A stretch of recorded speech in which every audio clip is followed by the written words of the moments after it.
ঘৰতে ফুচকা বনোৱা কিমান সহজ চাই লওঁ আহকচোন। প্ৰথমতে মই 3টা আলু লৈ লৈছোঁ। আলুকেইটা মই এনেদৰে বাকলি গুচাই ল'লোঁ। এতিয়া এটা প্ৰেছাৰ কুকাৰত মই পানী আৰু অকণমান নিমখ দি 3টা চিটি লগাই ল'ম।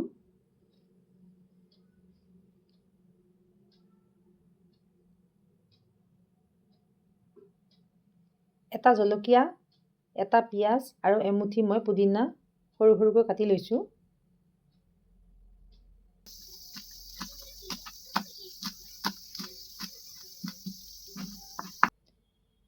সিজা আলুখিনি মই এতিয়া এখন কটা চামুচেৰে এনেদৰে ভাঙি লৈছোঁ।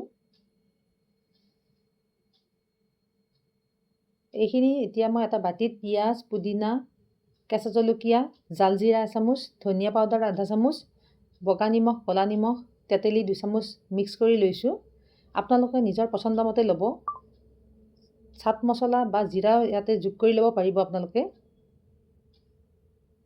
যেনেদৰে পচন্দ তেনেদৰে লৈ ল'ব। ইফালে এটা বাতিত মই আধা বাতি পানী লৈ লৈছোঁ। ইয়াতে মই আধা চামুচ বগা নিমখ, আধা চামুচ ক'লা নিমখ আৰু পুদিনা পাত আৰু তেঁতেলী পানীখিনি মই যোগ কৰি দিছোঁ। লগতে মই এচামুচ জালজিৰা পাউডাৰো দি ল'লোঁ।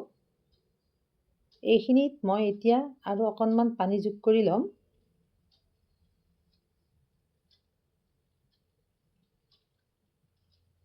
এটা কেৰাহীত মই তেল দি ল'লোঁ। তেলখিনি গৰম হোৱাত মই ৰেডিমেড ফুচকা এনেদৰে ৰঙচুৱা হোৱালৈ ভাজি লৈছোঁ। ইয়াৰ ফুচকা ভাজি হৈ গ'ল। ইয়াতে মই আলুৰ মছলাখিনি ইয়াত ভৰাই ল'ম। এনেদৰে আপোনালোকে এবাৰ ট্ৰাই কৰিবচোন। আৰু যদি মোৰ এই ৰেচিপিটো ভাল লাগিছে তেতিয়াহ'লে এটা লাইক কৰিব আৰু লগতে মোৰ চেনেলটো শ্বেয়াৰ কৰি দিব।